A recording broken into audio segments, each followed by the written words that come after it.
Hey guys, Pastor Chad here.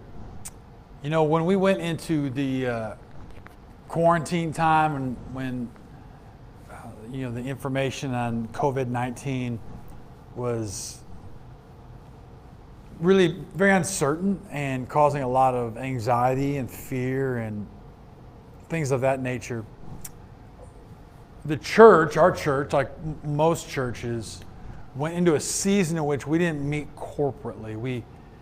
We closed, for lack of better words, the doors of a physical church building, but we still gathered together online. Man, God, I'm so excited and thankful of all the different technology that we have at our fingertips today that allowed us and continue to allow us to connect during uncertain times.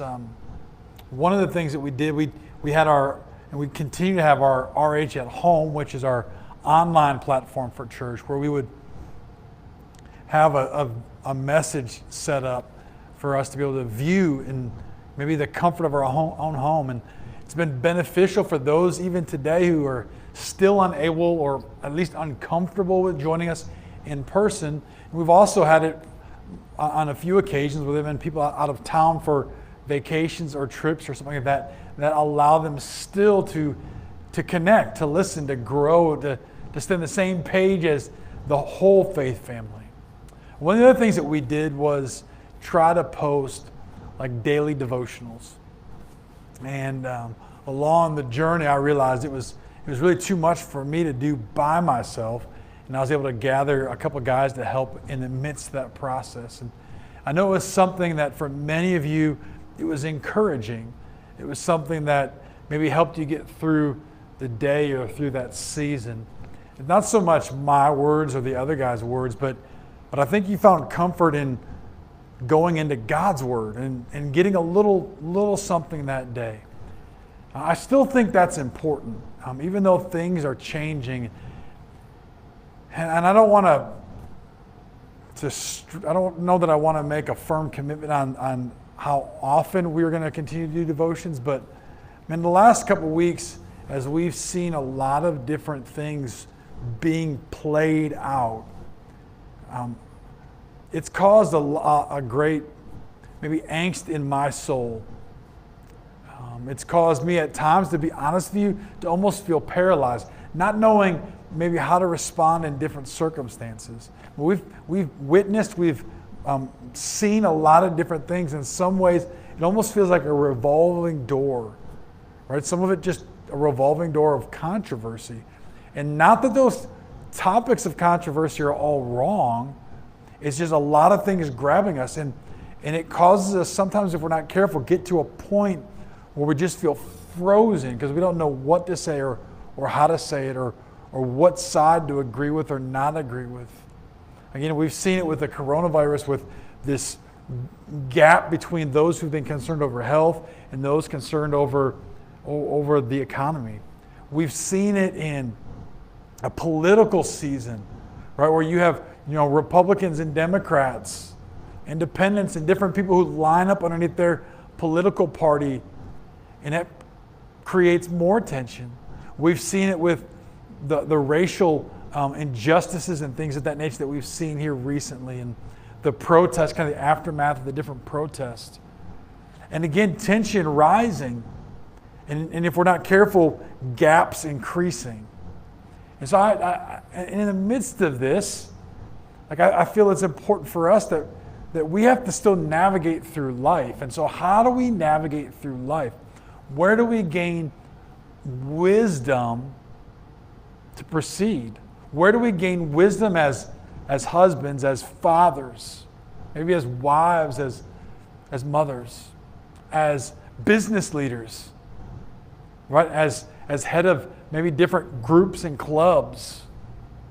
Like, how do we navigate those things in times like this, in life, right? These things tend to kind of come and go, but life keeps going.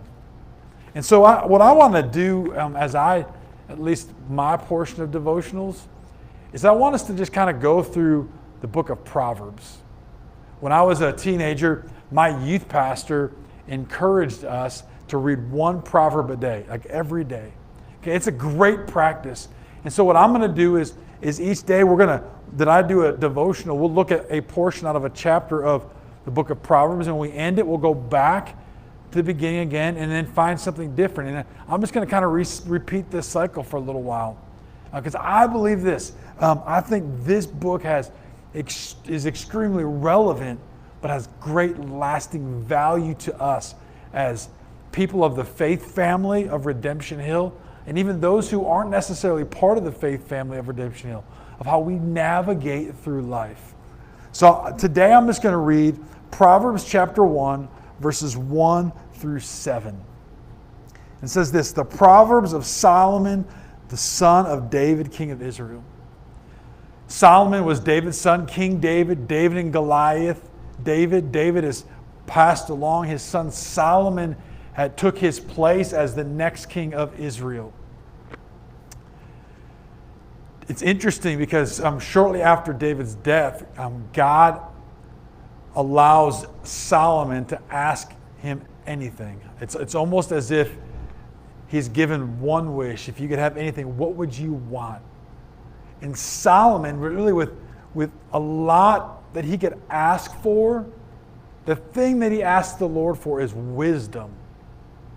And you get into, I think it's 1 Kings, maybe chapter 3, it talks about like the aftermath of that, how Solomon, like he wrote like over 3,000 proverbs. I think it was like over 1,000 songs.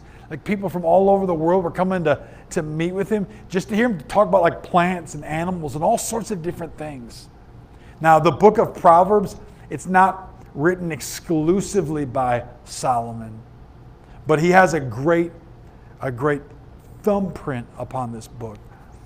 And so he writes this book, and when you get to verses like 2 through 6, it kind of gives us a great understanding of why it's necessary, or the purpose for the proverb. It says this: to know wisdom and instruction, to understand words of insight.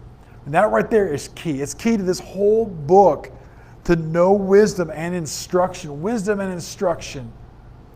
and to understand words of insight and gain insight. So wisdom, instruction, and insight.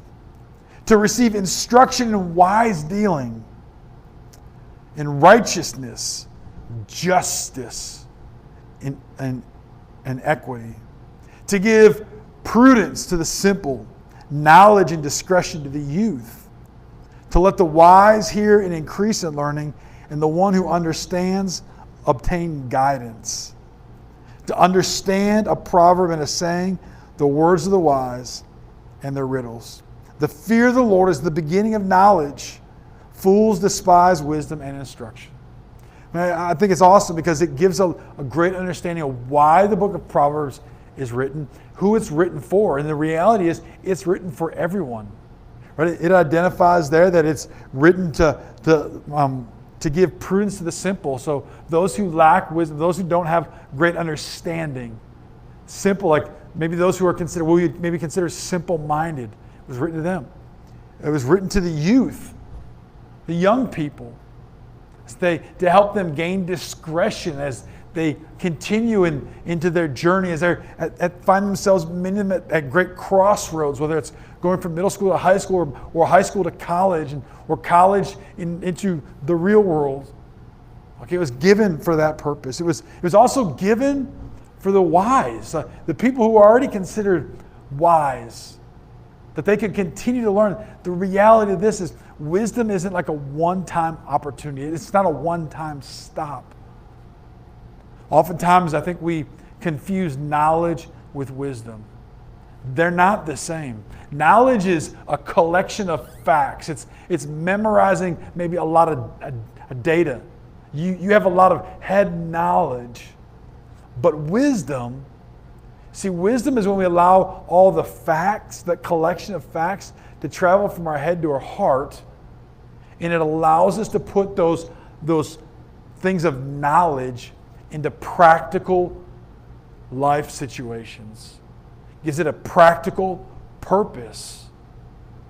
You see, I think today we have a lot of people that have knowledge, They have at their fingertips through the technology of the internet and things like that. They're privy to a lot of data, a lot of information. That a lot of people can regurgitate a lot of facts. Guys, it even happens in the church. Or if we're not careful, the church can be full of a lot of people who have a lot of head knowledge of the Bible. They know a lot of stories. They maybe memorized a lot of verses. But if they've not allowed the information to travel from their head to their heart, then they're not wise. You see, that's my goal for us. That's my prayer for us as we go through the book of Proverbs, is that we go past just knowledge. We learn to become wise. Wise in God's word and wise in this world. It's interesting, it says, verse 7 says, the fear of the Lord is the beginning of knowledge. Fools despise wisdom and instruction. Two things there. One, at the end, it talks about fools. Fools, they don't want anything to do with knowledge or wisdom or instruction. They don't want to go through the process. See, becoming wise isn't simple. It takes time. It takes time for us to read and to study, to learn, to meditate, to find application for. That's a process, and sometimes it's grueling. The wise, or the foolish, they don't want anything. They just want a quick fix. But notice where it begins, where knowledge begins. The beginning, the starting point, is the fear of the Lord. See, the fear of the Lord, it's not that we wake up every morning scared of God. That's not what it means by fear. Fear is like I've heard it called, a fear of the Lord has also been called a reverent obedience. See, fear of the Lord is this. It's the understanding, the believing of God and His words. And what He says, He'll do. And fear of the Lord is this understanding that you believe His promises, but you also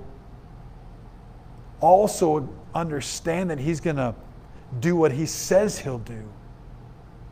See, fear of the Lord is this reverence within us, that we love God and that we understand that He wants what's best for our life.